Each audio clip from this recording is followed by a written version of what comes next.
Hi, I'm Paul. I'm Adam. And I'm Ben. And welcome to FilmBusters. This episode is sponsored by Earth to Earth Organics. FilmBusters. This is going to be our biggest podcast ever. Yes, it is, because we've been very much looking forward to this. This is the Once Upon a Time in Hollywood episode. We're all excited to hear everyone's opinions. But, first we've got to get to the staple of the episode, which is the quiz, which we do every episode. I ask Adam and Ben a couple of questions. If they get it wrong, I get a point. If they get it right, they get a point. Yay. So far, Ben is on 9, Adam's on 7, and I'm on 8. Yay. How do you feel about that? You just going to be silent? Yeah. Well, I'm prepared for the quiz. By the way, listeners, Adam's drunk. Just so you're aware, we're recording this late Sunday afternoon. He's just been watching his Chelsea team not do very well. So I'm not drunk. I've been having a sleepy day, so I've been watching football. I napped during the first game of football. Oh, I see. Okay. Sounds horrendous. So then, this is my chance to go into number 11 and leave you two in single digits in the dust. It is. From 9 to 11. Come on in. Or I could overtake you. Or I could be joining. Or Adam could join top. There's all to play for. This is more exciting than I gave it credit for. Exciting. Should we go for the first question? Oh, lovely. Yeah, let's. Okay, so obviously you know what the first question is. Tagline It's a question. tagline question. The tagline is: he's never been to Earth. He's never even slept over some other dude's house. What the fuck is that? That sounds like an awful film. He's Adam, never you know been. this. He's never been to Earth. He's never even slept over some other dude's house. They're all Tarantino related, aren't they? Yes, it is This Tarantino can't related. be. That's the only clue I'm giving you. He's never been to Earth. He's never even slept over at some other dude's house. Yes. It's not a film that Tarantino's directed, though, is it? No. Listen, how many clues do you want me to give you? Oh, mate, this is a point for Paul. This is going to be a real struggle. Adam, just take a guess. I'm trying to think of something that could be a guess. Say the tagline again, please. He's never been to Earth. He's never even slept over some other dude's house. He's never even slept over some other dude's house. Well, It's the worst tagline I've ever heard. yeah, it sounds it. The only thing I How can in think... keeping with the film is this? Like, Yeah. is it actually the film you'd actually go, okay, that's the tagline for that film? I think if you really think about it, you'll get it. This is the most stumped we've ever been by a question on this thing, I think. Yeah. Do you want another Yeah. clue? Or is Yeah, that clue. cheating? Okay, Quentin Tarantino appears in this film. Ah, I don't know. I honestly don't know. Okay, so I'm going to give you another clue, but I've automatically got this point because I've given you so many clues. no, wait. Well, no, Wait, I don't want the clue wait. then. Let me just take a guess then in that case. Yeah. Okay, go on then. I don't think it's going to be right, but True Romance. No. The only thing I could think of was 4 Rooms. It's about people sleeping in other houses. But, no. Is that your guess? Yeah. No, Fuck it's it. not that. Sorry. Okay, What the this hell is is it the other clue, just to see if you can get it. Quentin Go on. Tarantino is a preacher. Oh, fucking Little Nicky. Yes, well done. Little Jesus. Nick- oh, I fuck never off. would have connected it with that. Never in a million years. I think that is like an obvious one of him appearing in though. Don't you remember Yeah, him? it is. That's I you- do that's- remember him in it. That's you clutching at straws and wanting points by making the questions too hard. Sorry, You've okay. gone, Name Adam's catching up with me. Let me give myself a point. if I was to name 3 films that Quentin Tarantino's appeared in that he didn't direct, it would be Little Nicky, it would be Dusk Till Dawn, and what else? Dusk Till Dawn's I the can't only thing I obviously can remember remember. Little Nicky, and I've seen that film. Like He's a 20 blind times. preacher man on the Yeah. street. Yeah, He's and he wacky. He falls down a subway staircase. He does, yes. he's pretty good in that. Well done, Paul, for stumping the boys. Well, have to Twat. try. It would have been too easy otherwise. That's right. So this is your chance to Yeah. potentially take over. Should we go to the next question? One thing's for damn sure. Adam's in last place. Yeah. Yeah, this is all good now because I can get the next one right. Then I'll leapfrog you in 1 week. Well, Come I on. think one of you will get this one. Are you ready? Yes. In Pulp Fiction, Ugh. what is the name of the fictional restaurant Vincent and Mia go Big to? Kahuna Burgers. Wrong. That's wrong. That's wrong. You leapt at I it, just- but I actually don't No. think I know the answer. It's going to be something diner. But it is not going to come to me. I just thought of This that is one. fucking annoying. Because now Paul just takes it. I wanted the point too desperately. You did. I don't know. I had to impress. Circle Diner, I'm going to call it. Wrong. Fuck it. Jack Rabbit Slims. Oh, I thought that was the name of the cigarettes. No, that's Red Apple. Red Red Apple, Apple. yeah. I think I would. I was trying to think you were thinking of the diner at the beginning when they go for breakfast. That's what I had in my head when you said too diner. quick. That's not even. But even that's not big. I reckon I would. I do know the name Jack Rabbit Slims. Yeah. Well, that's very annoying. Paul's just gone top. And you would go top on a Tarantino week. I've got 10. I know. Ben's got 9. And Adam's It's got all in 7. keeping because this is Tarantino's. No, it's not his 10th film. Is it his 10th or his 9th film? Either Kill Bill was way one film. will be correct. Correct. Well, isn't that ridiculous? Yeah, I think it's quite great. I think it's quite fitting that I should lose my lead on Tarantino week. Okay, let's do our ad spot. Adam and Ben, do you have dry skin? From time to time, yes. How about you, Adam? When I come out the shower. Are you looking for a skincare brand that only contains natural ingredients? Yes. Because I have one for you. What is it? It's Earth to Earth Organics. It's an innovative, eco-friendly and high-quality provider of body butters, body oils and body washes. They believe that if there's something you wouldn't put in your body, then you shouldn't put it on your body. All products are made with natural ingredients and everything has been made with the environment in mind, from manufacturing to packaging. The Earth to Earth philosophy has always and will always be about health and happiness. They aim to inspire a more back to basics, natural and healthy way of living through whichever means possible. You can find Earth to Earth Organics at www.earthtoearthorganics.com. Now let's get to the review and the feature of the week. The main event. Here is our feature topic, plus Adam might do a rubbish plot summary. Are you fucking serious?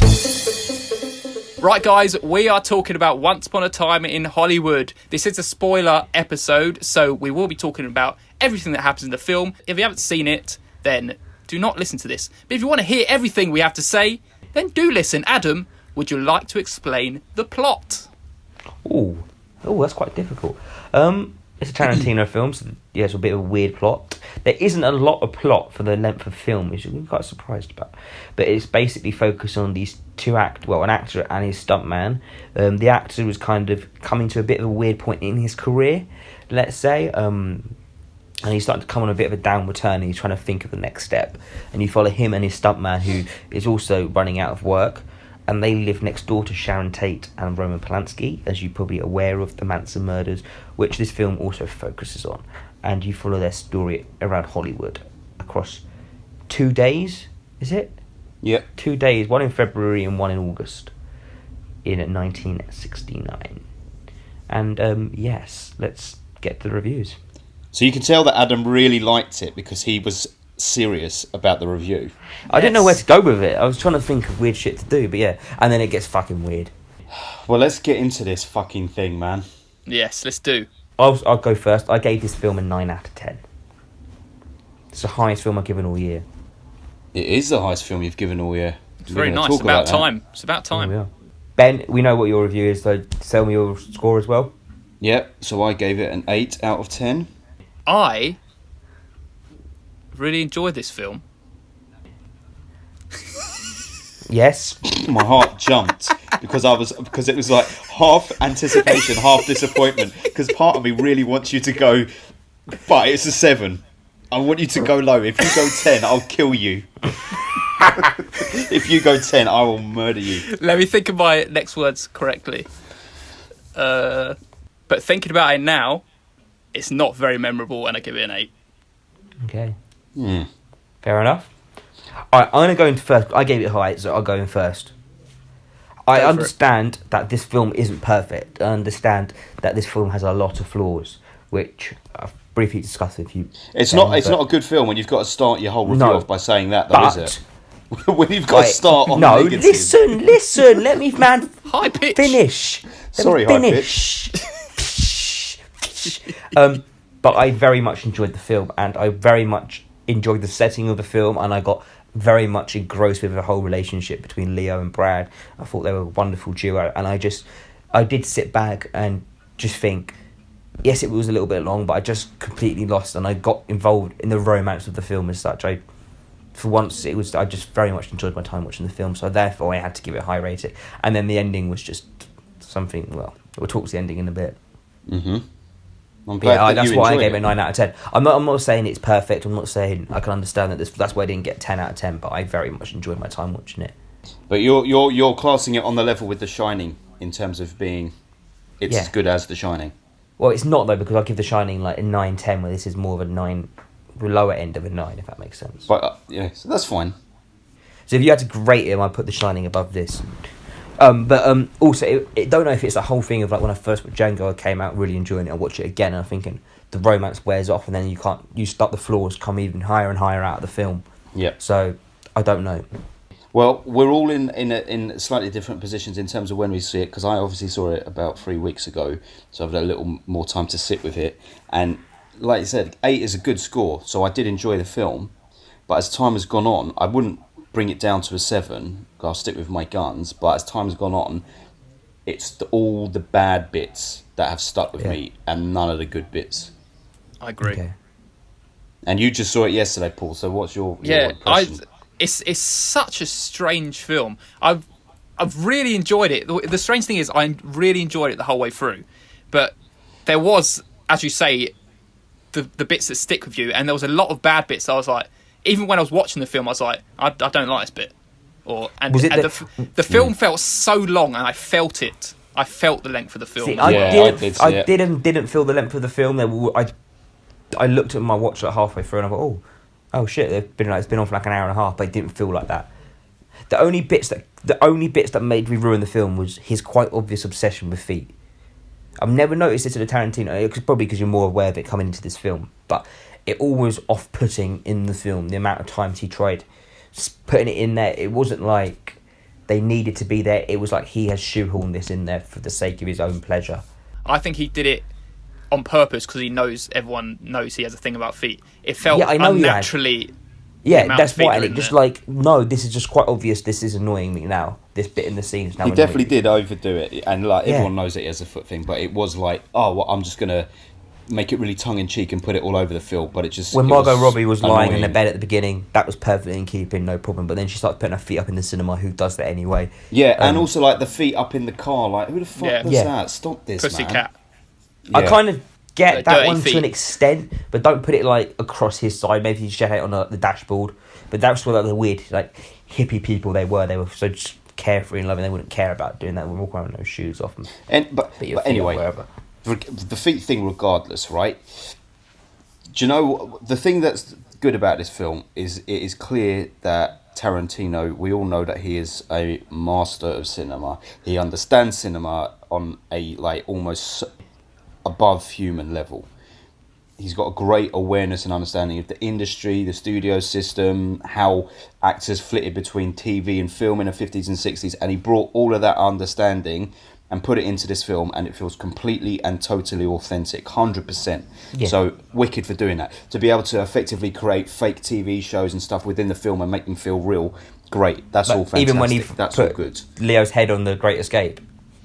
That was a bit of dodgy CGI, but Yeah, it was fine. yeah, and it went but on for too long. It was kind of meant to be dodgy, I thought. It went on a little too long, that gag as I well. thought it was brilliant.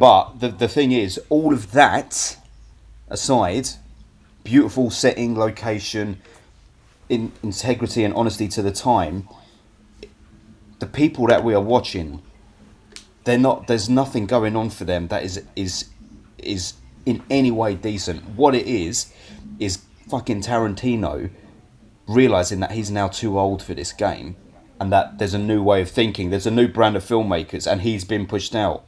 He was Rick Dalton, I thought. To an extent, but like, I thought but that's even what I felt. beyond just that, it's like I couldn't help but think, the more that time has passed, I couldn't help but think that Tarantino really is upset that this Harvey Weinstein thing has blown up, because he knew, and he's sad that his mate is getting into all this trouble, and this is his like fuck you to women, because there is so much fuck you to women in this film. But I swear most of this film was done before that happened.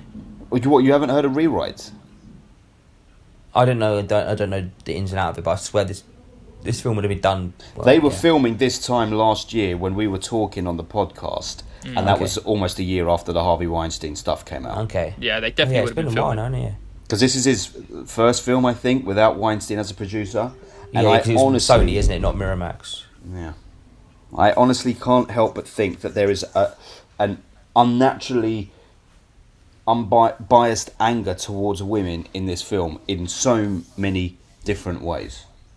And it's justified with the big climax, which we'll talk about later. But it's almost like justified violence at the end because of who they are. Let me put something out. I hated that end scene. Didn't really like Good. it. I didn't know how as it was happening. I was like, do I like this? And I was like, oh, it's really annoying me now. The bit where he's smashing her head into the phone and into the That was the worst. mantelpiece, I was like, what is this? Because there was nothing over the top like that in the rest of the film. It felt so out of place and It's so like a over the different top. film. Yeah, it was like a different film. He has a way about things. Like in Inglourious Basterds, it worked perfectly because the whole film was violence and everyone was expecting this violence to come. But this was just like everyone's expecting the violence, but it was When it over first the top happened, and I did stupid. think in my head, this is either one of the best bits of cinema I've ever seen, or this is one of the worst bits, of like most random point. Yeah, it's weird. I can't even make my mind up whether I liked it or not. enjoy it. I kind of liked it in the end. I was kind of, it brought out your little inner child, just like, this is just stupid violence, or this is brilliant. I know, And but when see, exactly, flamethrower- mate, exactly. A stupid child. This is Tarantino. How often can we can't be doing stupid child shit all the time with him? Yeah, but you're going to see a Tarantino film, you know what you're getting yourself into. Yeah, but you didn't, because up to that point there was none of that. Yeah, but you still expect it. Oh, expect it. Oh, right. So because we expect it from him, that means that it's good when he does it. No, you just know him as a Well, trademark. You see his films and you're thinking, Had he you not wouldn't think done it'd be that- about keeping. Had he not done that big hyper-violence scene at the end and come to some other conclusion, it would have been a slightly more mature film than it was. He could have stopped them, literally just stopped them in their tracks. Like, okay, throw that can into her face. She's out. She's done. And then he gets shot, the other guy, and the other girl gets taken out, and then they get arrested or something. And I would have liked the film so much better. It was too much. It was just too much, and it was. I get It they were was just wasn't pummeling. believable. It just wasn't believable, and it was just over the top and silly. It was, of course, over the top and silly and whatnot, but the worst thing is, it's basically Tarantino with a sort of messiah idea of himself. This is the ego on this guy, where he knows that it's only cinema, but in his head, he fucking thinks that he's now Changing corrected. history. Yeah, painted his version of history, and he's like corrected the events. Like, we can't bring Sharon Tate back, but look what I've done. I've done a bit of justice in cinema for her. But actually, Sharon Tate was in it for about 6 or 7 minutes in her entirety, and I don't even mind that she didn't have many lines. It's just that when she was portrayed as this like giggling idiot, or maybe that's Well, just she was Margot 20. Robbie. To be honest, it didn't mind me how they portrayed her, because I felt like the less you heard from her and saw from her, it was more effective her getting killed or something at the end. Because I think it's like something that's just happening alongside the story that you're just only getting snippets of. And if it was like you learned about her and then it's a whole like storyline coming from her, I would have been like, I can't be bothered, because I know what's happening. They're just trying to make you care for the character. Yeah.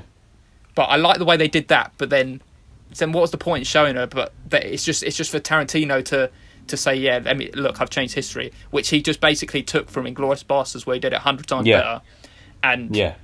And he just thought, oh look, I did it this time, I'm going to do it again, because obviously that film, it worked really well, so it's obviously going to work really well again. But it's like, no, just do something new. Yeah. Do something new.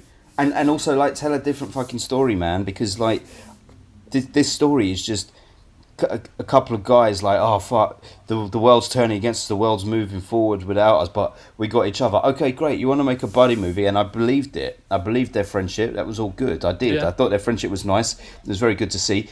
And DiCaprio's acting was wonderful. Pitt's less so for me anyway. But then it's like, okay, well, that's so typical. In this story, which essentially takes place with the backdrop of the Sharon Tate murders and the Manson family, you choose to focus on the two suffering male's story. And it's fucking boring, man. When you look back on the great Tarantinos, this story will not stand the test of time. I agree. I don't know about that. Only time can tell, to be fair. But, I don't think this is going to be seen as a classic. It's already on IMDb rated lower than most of his like considered good it's outputs, gonna like get Django lost. and Inglourious and Was that. it an 8.4, isn't it, or something? It's down to 8.2, and it will continue going down because this is opening week. I think it will settle around 8. No, in the UK scores are what's brought it down. The thing with this film, I feel like half of it is it's probably lost on me because there's probably so many little Easter eggs, so many little callbacks to something definitely. that I wouldn't even understand. That half the people be like, "Oh my god, I can't believe they paid like sentiment to that. It's so cool. I can't believe it did this. Can't believe it did that." And I could just tell like they were making so much emphasis on some things that I was like, I don't really know what this is, so it's not. I know, playing but well then with me. that's the thing. Like, it shouldn't. It's nice to have those moments in it, but if you've got a film that is relying heavily on that in order to be effective to some people, then that's a loss. It's just like it's like a documentary in a way. Like, I should be able to watch a documentary about anything and not have a clue about it and come out of it at the end and have enjoyed it because it was well made. Yeah. I just enjoyed it. I just thoroughly enjoyed the whole feel of the film, like the whole just them going to movie sets and like him just being on a movie set and like and then you just when you're watching DiCaprio act in a scene like that, you just take over, don't you? You're just completely focused on him acting. Yeah, he's It's wonderful. Just, you do get a lot, and I just enjoyed the friendship between the two of them, and I just had a very good time watching this film. I do get all the flaws, and I see everything that you're saying, but yeah, I totally enjoyed it the as well. It's just something just wasn't right, and it just left a little sour taste. I enjoyed the whole way through. I wasn't bored at any point. I was bored multiple times. Were you? I thought a lot. It's like I said it at the time, but there's stuff that was great that I was really enjoying, and stuff that was like, can we just move on from this now? What did you think about this whole Bruce Lee controversy? That is horrible. I hate that so much. I hated that scene where he was fighting him. I thought it was so. I thought it was quite Pathetic. intense. It felt so unnatural. If it wasn't, yeah, because it was a dream. Mate, it wasn't a dream. It wasn't a dream. It was a flashback to what actually happened. Well, it was thinking. It was his imagination thinking it out. Yeah, but they are suggesting that he actually did it. It's not meant to be an interpretation. Well, he was wearing the same clothes that Leo was wearing, so I'd have thought it was because he was his dreaming stunt double.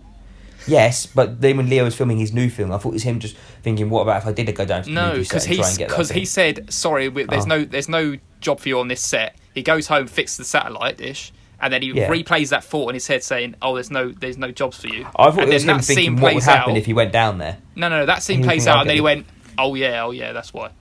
Yeah. Which I didn't really like that line either. I know. It's like no one would say that.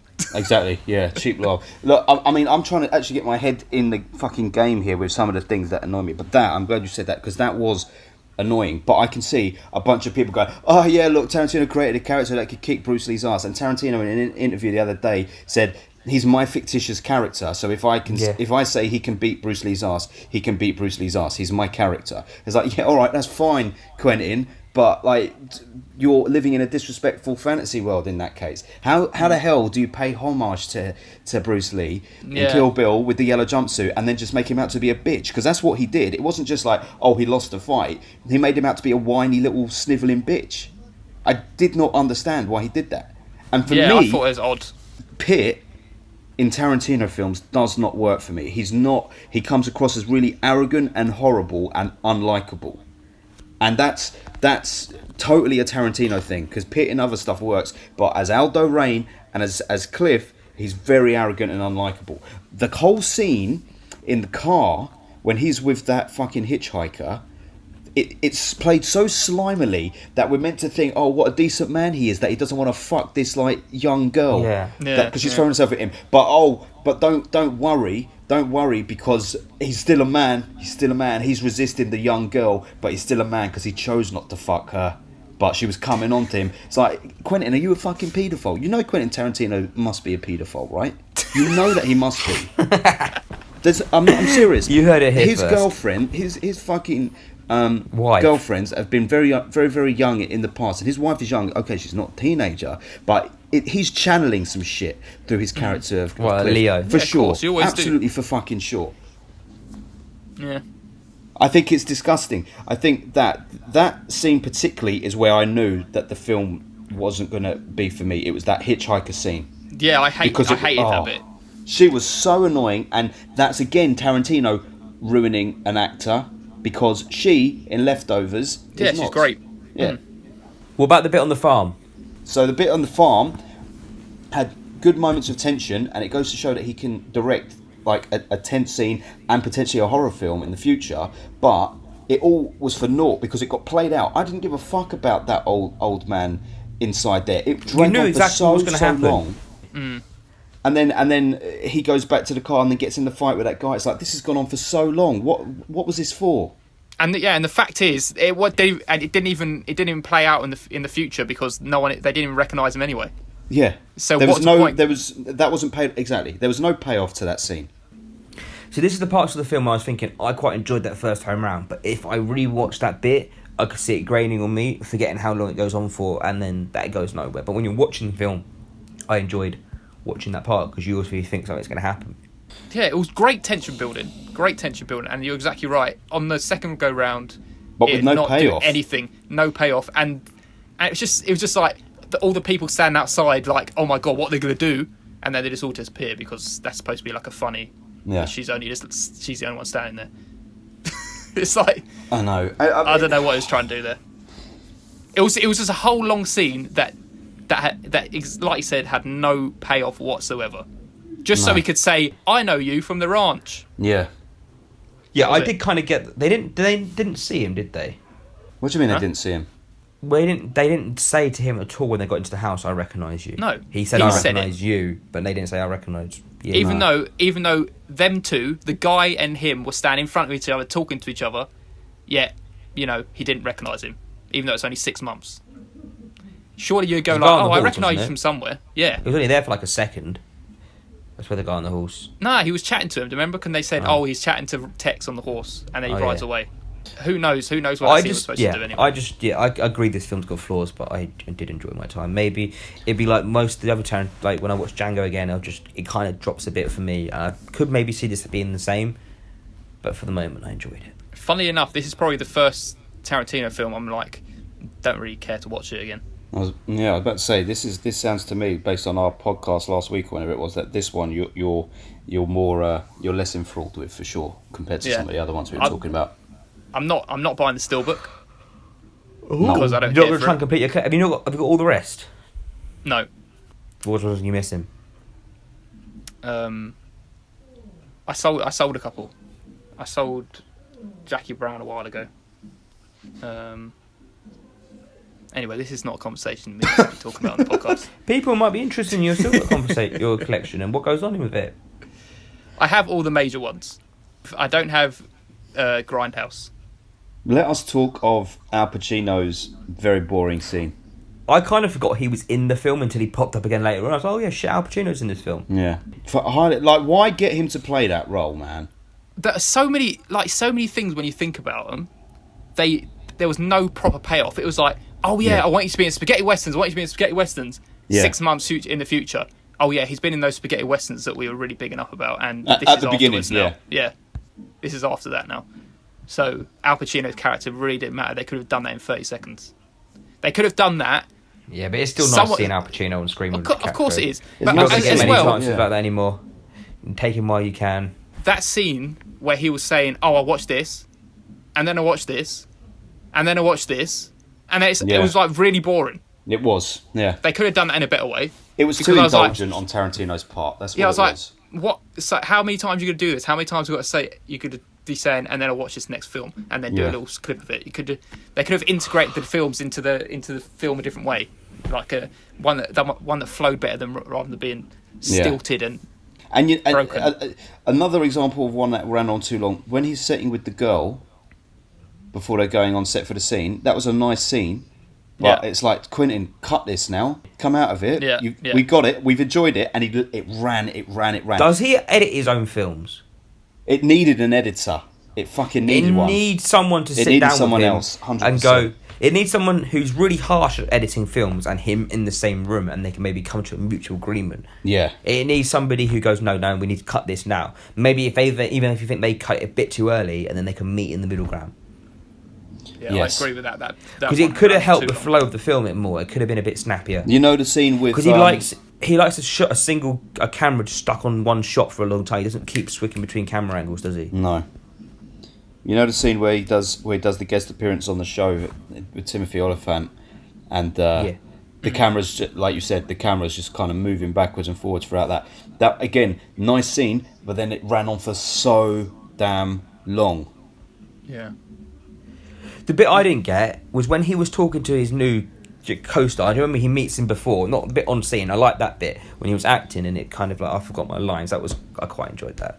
But the bit before when he meets him for the first time and he's sitting on that director chair reading his book, whatever he was reading, the camera jumps for no reason, and it really annoyed me. Mm-hmm. What with Timothy? He was talking, and then he had it. Yeah, and he's had his hat yeah. on, didn't he?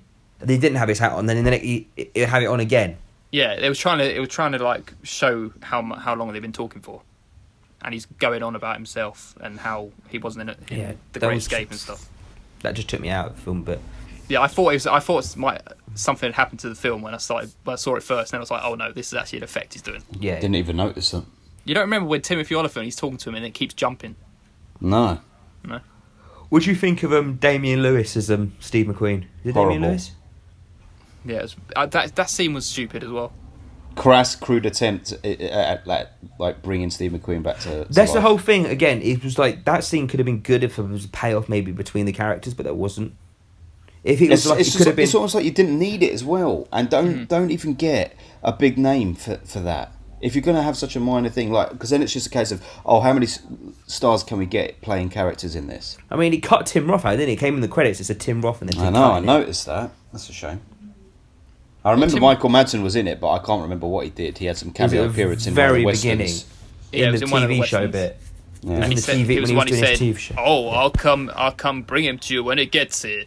Yes, but anyway, it's odd. Now, the more I think about it, it's almost like he's trying to be disrespectful to some actors, like from the past, like the Bruce Lee one. He made what's his name? Who's you to say? Yeah, he made Steve McQueen look like an idiot who actually couldn't get the women like he thought he could. Yeah, like was that the whole reason for that scene? And he made him sound like, I hate that whole the way that was written. So he was married to this woman, and then this one, and then he went with him, and it's like, this is boring. Yes. Why are you showing this? I don't care. It was too indulgent. I think this is a movie for Tarantino to love and cream himself. Do you know what? This almost, now we're talking about it now, it almost feels like it should be his last movie, like a goodbye to Hollywood. It does, it does. It does. He's done Whether it's it's his good or love not, letter it now. should be. Yeah. This is his love letter. Like it was a love letter to Hollywood in the time. He even put his own cinema in it, didn't he? Do you know when they go to the The restaurant? New Beverly, yeah. When the lights are popping up with the porn star thing, that's his cinema down That's there. right.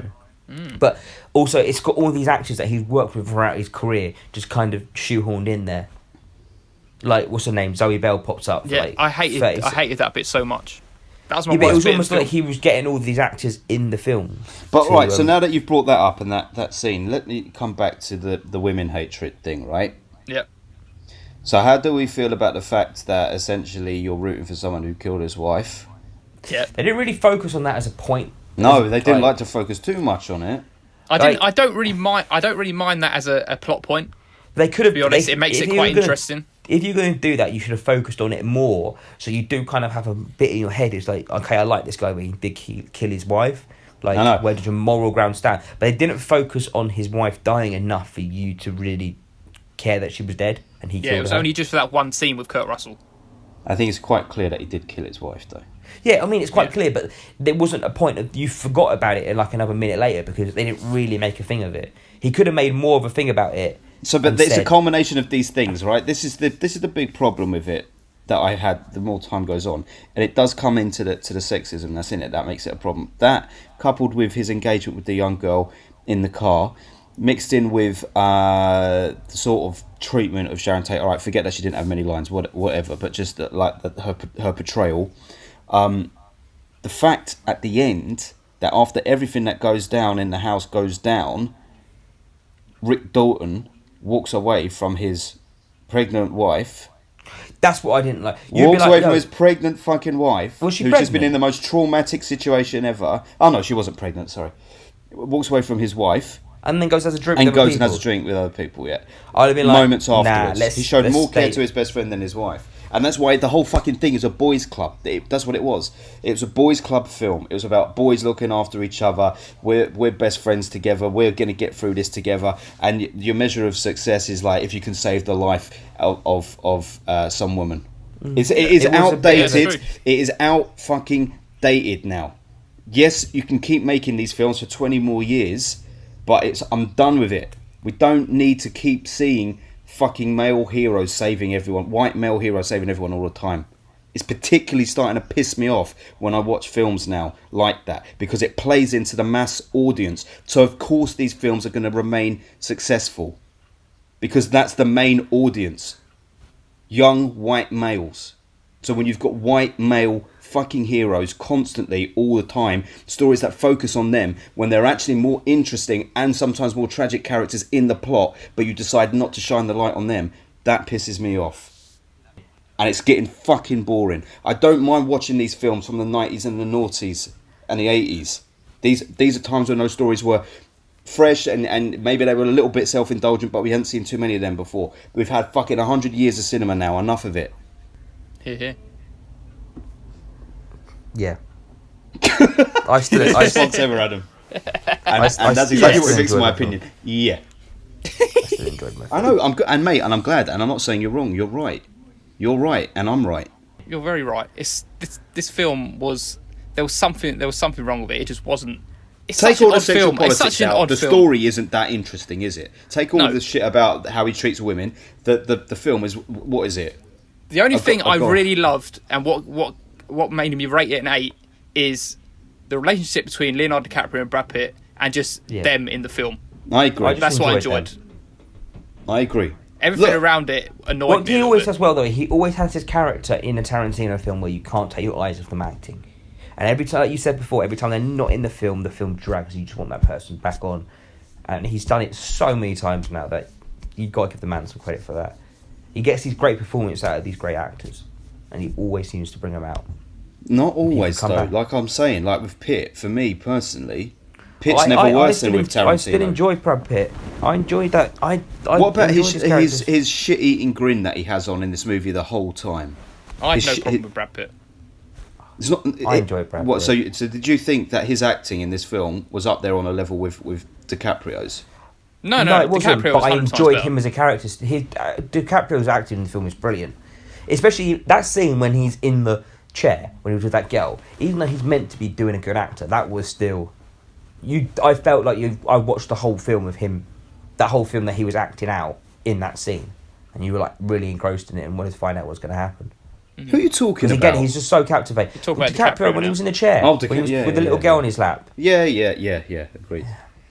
I feel No, like but Brad yeah. Pitt's character was supposed to be low key in this, and Yeah, it was meant to be low key. That was what it's supposed to be. It wasn't. Brad Pitt wasn't meant to win the Oscars and stuff. When you've got DiCaprio having pretty much just as much screen time as Brad Pitt did, and then you've got DiCaprio's not over the top performance, but like loud and brash and out there. Pitt's is reserved. Okay, I get that, is more reserved, but to the point where like, what am I watching you for, man? I don't remember any good standalone scenes with him. But wasn't it meant to? Oh, the bit where the guy faced him with the gun and he was kind of high. I thought that was quite. yeah, the scene was funny to start off with, and then it went too far. Yeah. No, but the thing is, Brad Pitt was he's his driver. He's his stuntman. He's a person. He's not meant to be overshadowing him at all. The only part of the film when Brad Pitt was alone was in the farm, and that's probably when you see him come out of his shell as a character a bit more. And that's when he is the centre of attention, and that's when he can kind of put on this flamboyant performance. Can you But remember the rest one? of the film, he's meant to be second behind DiCaprio. Can you remember one good line of dialogue in this film? I did enjoy the line of dialogue that DiCaprio says in the film, and he says, "What is it? Mate, to my missus, to my mistresses and my wife, may they never meet. I know it's a famous line, but like people say it quite a lot. But I did. And there you enjoy go, it. boys' club. Yeah, I know, but it was Do the you way. know Yeah. what I mean? That's what it's like. Oh yeah, and all the film bros go, oh yeah. The only thing I can remember in the whole film is when he's saying, "Fucking Rick Dalton." When he's I speaking to know, himself. but that's fucking because Rick Dalton. that. Why is that such a good line? It's been plastered. It's all not. over No, the it's not a trailers good and stuff. line, but that's the only thing I can think of right now. It's the way he That's what I delivered it. mean, because they're right, and it's a Tarantino film, so to not have memorable lines. He was like, "Who ordered some fried sauerkraut?" He says that as well, didn't he? That's Yes. Oh yeah, yeah. That's all the But, trader, the trader stuff. Yeah. I watched my best friend's birthday today. Don't know if you saw. I did And there see was that a- you saw it. And the line in it where he said when he came out of the shower and your arse is like grass and I'm a lawnmower. Yeah, that's good. That was That's a good. good line. That's a memorable, and that's only was it half hour of footage. Do you know what? If they had a 2.5 hour version of my best friend's birthday, I would have probably preferred it over this. Wasn't that technically True Romance? There's some things in there that went on to True Romance, but I mean the storyline's nothing like True Romance, though, is it? Not from what we saw in that film. I haven't seen True Romance, so I don't. Anyway, we're not talking about that. We Yeah, I know. get distracted onto that. There was no Quentin Tarantino cameo. No, there He wasn't. was the narrator. No, it Was wasn't. he? That was Kurt Russell. Yeah, I swear he was. Someone said That he was was the Kurt narrator. Russell. Tarantino has a very distinct voice. No, it was Kurt Russell. It definitely wasn't Quentin Tarantino. Someone told me he was the narrator. Was His wife's in the film. I don't know where she was. probably I know- sucking his dick. And I know also, what's his name? Kevin Smith's daughter. Yeah, Harley Quinn. Yeah. Yeah, so look at it, it's I saw fucking her. boys' club, mate. Let's get one of our mates people in. Only fucking Kevin Smith could call his daughter Harley Quinn. I just, I enjoyed the film. This is the thing, I enjoyed the film, but my reservations, I want to talk more about my reservations because You've got all more the of a problem with pluses. Tarantino than you do with the film. Mate, really. how do I when I love Tarantino? Mate, I was watching Tarantino before you were fucking watching films, son. When you were in Before I was diapers. born. When you were diapers, mate.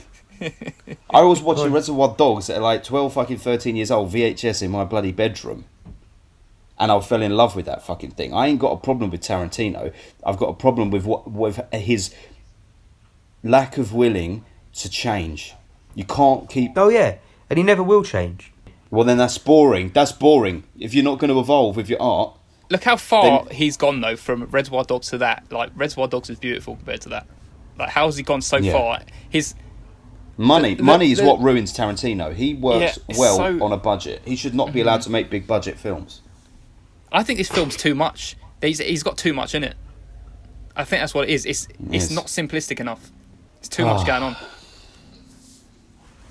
So where do we go from here, boys, in cinema? Let's get away from this film. Here's my point, and I want to hear your point, because I don't want to feel like I'm just being... Because, you know, it's very easy to listen to what I just said and just go, well, if you don't like it, don't watch it, or that's good, it don't make sense. My point here now is I feel like we're at a point in cinema history where the stories need to start changing. We've had the same stories told by the same storytellers for a long, long time. And I don't just mean names, I mean the kinds of people, men typically, and men's stories. And the way that women are treated in films is getting looked at closely now in a way that it wasn't 10, 15, 20 years ago. Women are pretty much peripheral characters. They exist as wives or like villains or something like that. Yeah. So now, can we really be saying that a film like Once Upon a Time in Hollywood is doing the fucking very best it could? It's in my opinion, a great disservice to women. And listen, it's just my opinion, because I've seen a lot of fucking women on Twitter who love the film. I think it's an odd one though, because I find that strange. you could say this is like going backwards in how we should be portraying women in film, but at the same time, this is a period piece about Hollywood in those times when women were treated that way. That's true.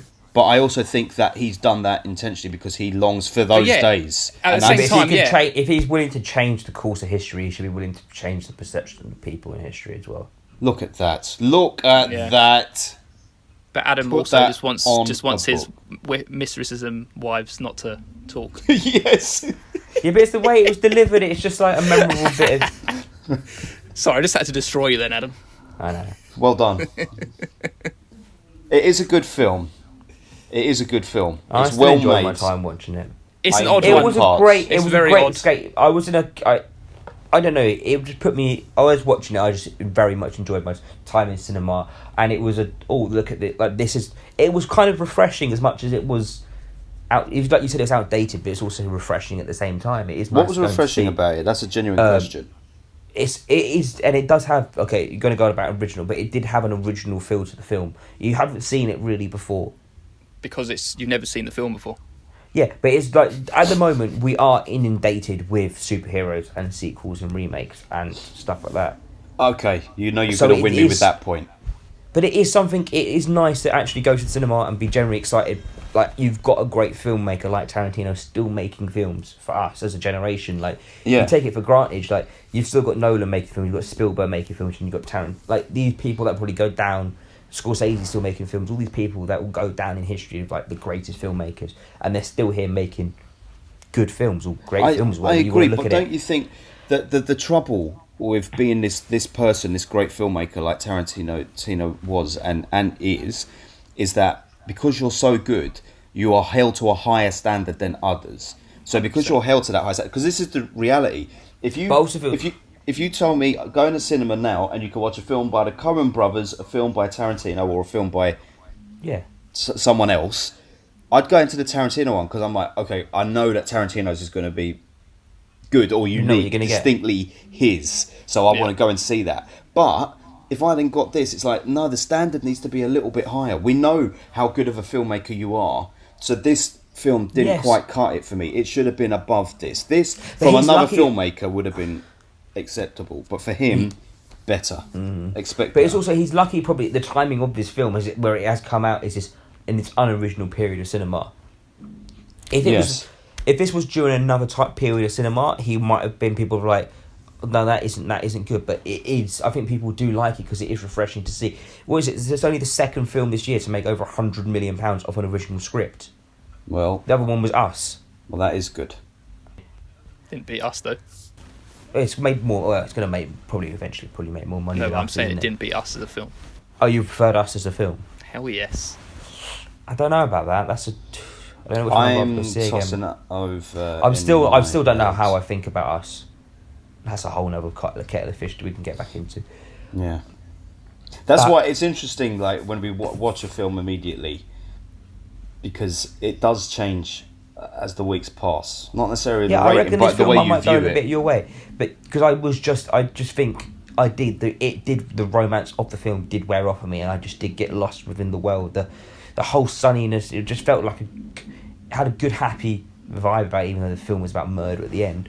But it was sunny. People were kind of almost enjoying themselves. You did just follow these two characters and enjoy it. And I it know was what you. nice. Yeah, I can Yeah. understand that. I It was did nice like. to I see did like. be in that period. It was nice to be in that period. It was enjoyable. And it is, but you can understand. You can see this film has clear underlying flaws. That yes, people ignore. You ignore when you watch the film because you're enjoying the film at the time, and then you sit back and then you look at it again and you're like, it's like that whole Green Book discussion. When you're watching Green Book, Yeah. for me, I enjoyed watching the film. I didn't really think about any of the issues until you actually have to take a step back and think, wow, what did that film actually just tell me? Man, look, art works on all different levels, mate. People go and just look at something and think that's visually pleasing. Some people want to read the story behind why the painter painted it. Everything's just as valid. But obviously Depends with film, it's important to, like with Green Book, it's dangerous if you don't think Yeah. about what they're saying. And especially if you've got a platform that he has, you should also probably take the platform more responsibility than you are sometimes. Can I tell you the best thing Tarantino did in this film? Yeah. I think I might have said it at the time. In the end, when they are driving up to the Tate LaBianca house, and Tex is in the car with the three girls, and Tex says, Charlie, that one of the girls says something like, Charlie said that, did he? Did Charlie say that? And Tex said, you either believe that Charlie said it, or you're calling me a liar. And then they go and do the killing. So this is as a Charles Manson aficionado. I'm not calling myself a fan. This is what's very interesting because Charles Manson always maintained that he didn't tell them to go to the house and commit the murders, he always said that Tex was the one who led the group. And when Tex came back to the ranch later that night, Tex said to him, "Look what we did for you." And Charles Manson said, "You stupid fucking cunt, that you just put me back in jail. I never told you to do that." And he stood by the fact that he said that. And even Tex Watson in jail has said, "It was my idea, it wasn't Charlie's." And even Sharon Tate's mum has said, it wasn't Charles Manson that ordered it, it was Tex Watson. But America has pinned the blame on Manson for years and years and years and years, that he did it, and they ignore all of this confessional. So the fact that Tarantino put that line in the film clearly shows that Tarantino believes that it wasn't Manson's order. Yeah, Or it's on a especially bit to of the a fact that he changed his opinion very quickly, and then they suddenly went to Rick Dalton's house. He obviously wasn't following Charlie's word so much as it sounded like it did. Very true. And I was actually glad that Charles Manson was barely in it, because I feel like I would have rated this a 7 if he tried to really deal with Manson. I liked the bit when Manson leaned over to look at Sharon Tate very briefly. That was creepy, wasn't it? Oh, yeah. Have you watched Mindhunter yet? No. I've watched. I'll take my time with it. I watched the first episode today. I'm quite excited to get because it's the same guy, isn't it? The same guy who plays Manson in this plays Manson in Mindhunter. You've seen the picture of him as Manson. He looks He looks so incredible much in like Mindhunter. Manson. Yeah. But he's only in one episode. It's not really about him. Yeah, I know. It's just it'd be quite interesting to see when he does come along, like the portrayal of the same person playing the same character on 2 different platforms. Yeah. So, shall we just say one? Adam, We'll give a word. Do the word thing again. We haven't done that in a while. We haven't. Are we done with this now? Yes, I think I'm happy. My I points can't are think here. of anything else I want to say. I think, though, that we can all agree, or maybe we can't, consider that we have been talking about this film pretty much since we started podcasting.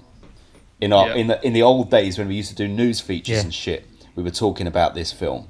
Yeah. I think it is safe to say that this episode shows that the general consensus is a slight feeling of being underwhelmed. Yeah. I don't know what I was expecting from it. I didn't think I ever had hopes that it was going to be another Pulp Fiction and it was going to set the world alight. It's more of the excitement that someone is releasing a film like Tarantino. I'm very glad that you enjoyed it, though, Adam. I did enjoy it. I really liked their friendship. It worked. The fact is, we must have all enjoyed it because we gave it 8 and above. But exactly. A lot wrong with You're it. giving it a very harsh 8, where I'm giving it a fair 9. Yeah, you're giving it a high 9 and I'm giving it a low 8. I'm giving it a fair 9. It's not a high 9. Okay, fair enough. As we like to do though during the film, yes, is rate as we go along.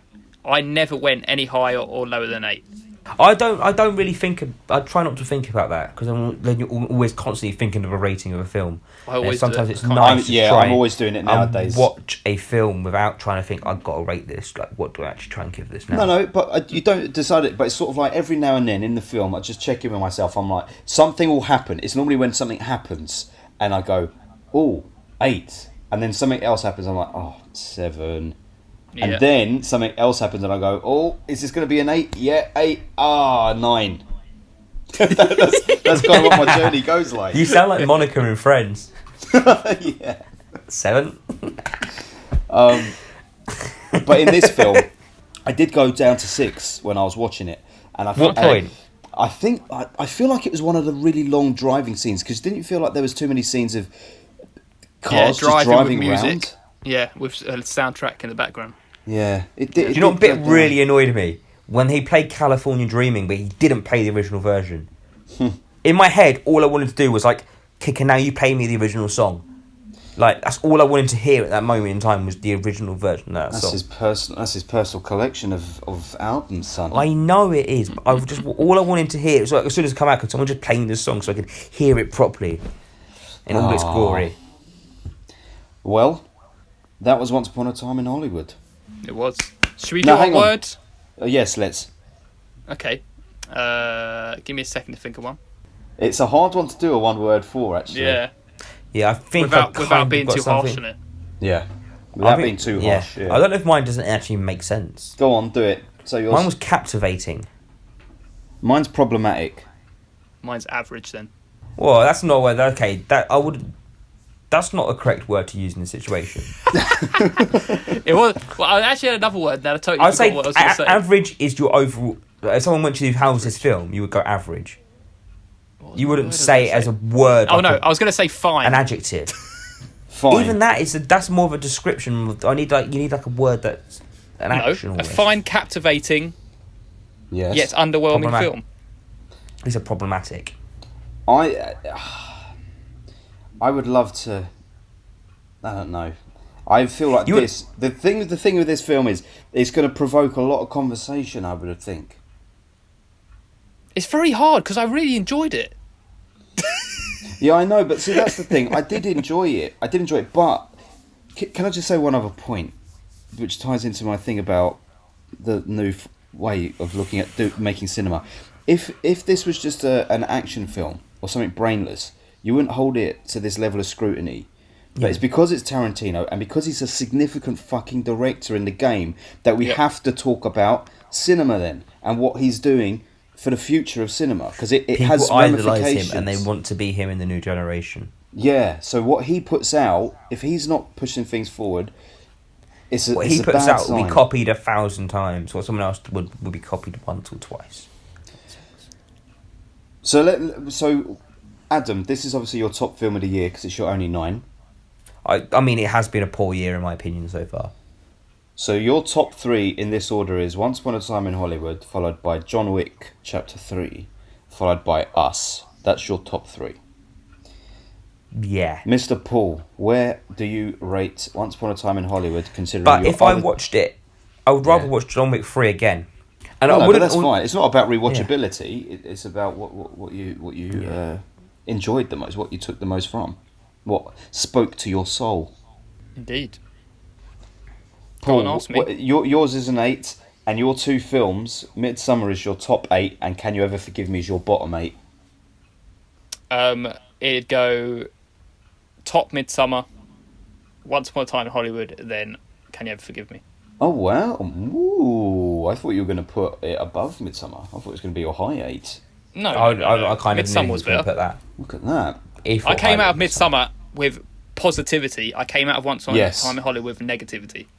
And that's It's a fucking interesting film. This one. What did you think about Leo's little advert for Red Apple cigarettes? I thought that I was a liked nice it. little touch. I thought it was nice. That Yeah. was a nice touch Yeah. to all his other films, isn't it? Because he Yeah. always goes on about Red Apple. But I'll tell you what was annoying for me about that is because I went to that press screening and I thought that all the cast were there. Right before they played the film, the guy came on stage and said, if I can just ask when the film ends, if everyone can please stay in their seats till the very end of the credits, we have a little surprise for you. So I was expecting them to walk out and it was just that fucking credit scene. Yeah, quite That a lot is of people annoying. did walk out the cinema. The credits were only about a minute long as well. That's right. And on mine, it's actually the top of my 8s because my other 8s were Avengers Endgame and Us. And I, based on what Adam said, is true. I couldn't, in all good consciousness, give Avengers Endgame, the superhero film, higher than this original content. So, Once Upon a Time in Your Hollywood heart wouldn't goes- allow you to do that. wouldn't allow me to do that. But the You'd thing be that's turning messed in up the grave is, and you. I know, the thing that's messed up is, it's only just missed my top 3 of the year. And I wouldn't have thought that because not been a strong year. But it's important. Can we all agree that you can like a film and enjoy a film and appreciate a film, And but still you understand have, its- yes, the flaws, and we have to be able to challenge it and say you got to do You can better still than that. you can still dislike a film. You can still dislike a film and appreciate the good stuff in it. Yeah, you can, I suppose. Yeah. Well, that's why we have this ranking system. Right, so we've just worked out where this places in our mass list of films we've reviewed, and so far it places in between Infinity War and Buster Scruggs, so Infinity War being better and Buster Scruggs being not as good as Once Upon a Time in Hollywood. So Once Upon a Time in Hollywood takes 5th spot Yes. on our overall charts. Number 4, Infinity War. Number 3, 3 Billboards. Number 2, Avengers Endgame. And number 1, John Wick Chapter 3. Lovely film. I personally think that The Meg was better than this. In its own way, it probably was. Yes. Yeah, there were more Less women offensive. characters who had more to say in The Meg. It's very true. They weren't sexual objects. This in it. is the film we've been looking for, Ben. This I know. I'm gonna buy The Meg. So, boys, So- what are we doing next? Be it, won't it? Oh, yes, it will be it. Ooh, Yeah. It Chapter 2. Exciting. It's longer than this film, isn't it? Yeah, it is. Well, maybe probably just about the same. Before that, for those who are still listening, Yes. me and Paul are going to Fright Fest in London We are. this weekend. So we'll have lots of goodies to review. We're going to try and record while we're there with our immediate reaction to the films. I think we're seeing, how many films we're seeing, Paul? 9 films while we're there? Yes, I believe so. 3 on Thursday and 6 on Saturday, and we're going to try and bang them out, record them and upload them the next day. Do Might be a little roundup. bit more chaotic and noisy. You're going to see Yeah. 6 films in one day. Yep, that's the Amazing. Saturday lineup, mate. Your eyes are fun. going to be so sleepy. I've never seen 6 films in one day at home, let alone in front of the know. cinema. I think the most I've done at home is maybe 5. I'd have to think about it. The most I've ever done at the cinema is 4 in one day. So this will be What mental. the fuck were you doing? It was an all-night marathon. It was a horror Okay. movie wedding marathon that coincided with the royal wedding about 8-9 years ago. So Well, instead of seeing the royal wedding, fun. you went to see horror films it instead. was all horror films that were filmed around weddings. It was all old stuff. So it was like Bride of Frankenstein, The Corpse, The Bride Vanishes, and shit like that. It was good. Nice. And we're going to have a lot of fun. We I are. might bring you an interview or two. Ooh, maybe. Ooh. So keep We're also checking gonna up sleep on Adam's the couch. podcast. Yeah, we're gonna sleep on Adam's couch. Yes. I'm about to say anyone else is welcome as well, but they're not, so I'll leave that bit out. Well, Shall I boys, round this podcast up? as Let me always, get- I've loved discussing film with you. Right, guys, you can get in touch with us at FilmBusters Pod on Instagram, Facebook, and Twitter, or you can email us at filmbusters@outlook.com. We also have our website, which is www.filmbusterspod.co.uk. And we also have our Twitter accounts. I'm at FilmBusters Paul, I'm at FilmBusters Adam. and I'm Ben at is at FilmBusters FilmBusters Ben, because he's my laptop's disappeared. died. I hate everybody. Fieldbuster.